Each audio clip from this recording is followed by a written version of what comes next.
1년도 남지 않은 22대 국회의원 선거를 앞두고 부산 MBC가 유권자의 권리를 위한 기획 보도를 매주 한 차례 전해드리고 있습니다. 오늘은 각 당에서 이번 총선을 앞두고 어떤 이슈가 선거의 승패를 좌우한다고 보는지 알아보겠습니다. 이두원 기자입니다. 고물가로 고통받는 시민들, 그리고 정부의 대일 외교에 대한 논란, 후쿠시마 오염수 방출에 대한 대처, 또 전당대회 돈봉투와 국회의원의 코인 거래까지 총선을 앞두고 다양한 이슈가 터져나오고 있습니다. 어떤 이슈가 총선의 표심을 좌우할까요? 각 당의 총선의 판도를 흔들 주요 이슈가 무엇이라고 생각하는지 물어봤습니다. 국민의힘 부산시당은 시민의 삶을 개선하는 민생경제 관련 현안과 산업은행 부산 이전이 이번 총선에서 가장 중요한 이슈가 될 것으로 보고 있습니다.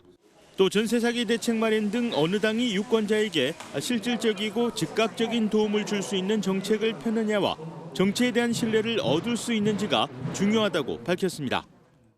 좀 더 정치에 대해서 좀 신뢰를 좀 쌓아가고 그와 더불어서 정말 우리 부산 시민들이 좀 더 경제적으로 활성화될 수 있는 어떤 방안을 찾는 게. 더불어민주당 부산시당도 민생경제를 최대 이슈로 보면서 특히 높은 공공물가에 대한 해법을 어느 당이 제시할 수 있는지가 중요하다고 강조하고 있습니다.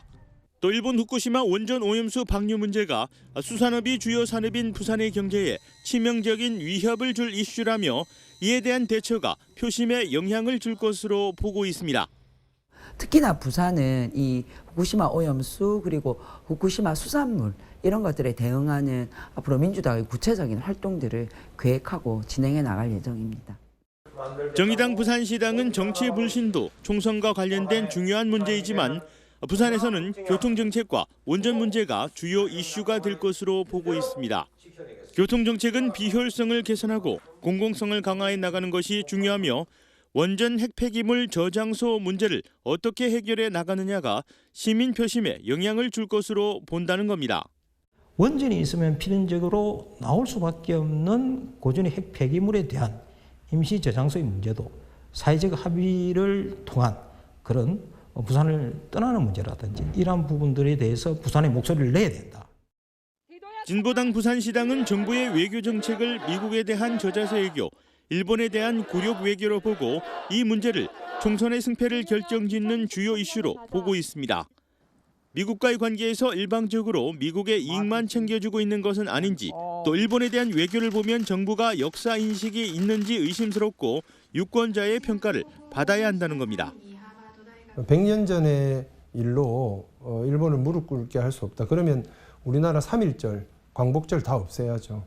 독일은 그 나치 범죄에 대해서 폴란드에 가서 총리, 대통령이 무릎 꿇고 사죄까지 했습니다. 총선을 앞둔 상황에서 터져나오는 각종 이슈, 각 당이 어떻게 대처하는지 시민들은 지켜보고 있습니다. MBC 뉴스 이두원입니다.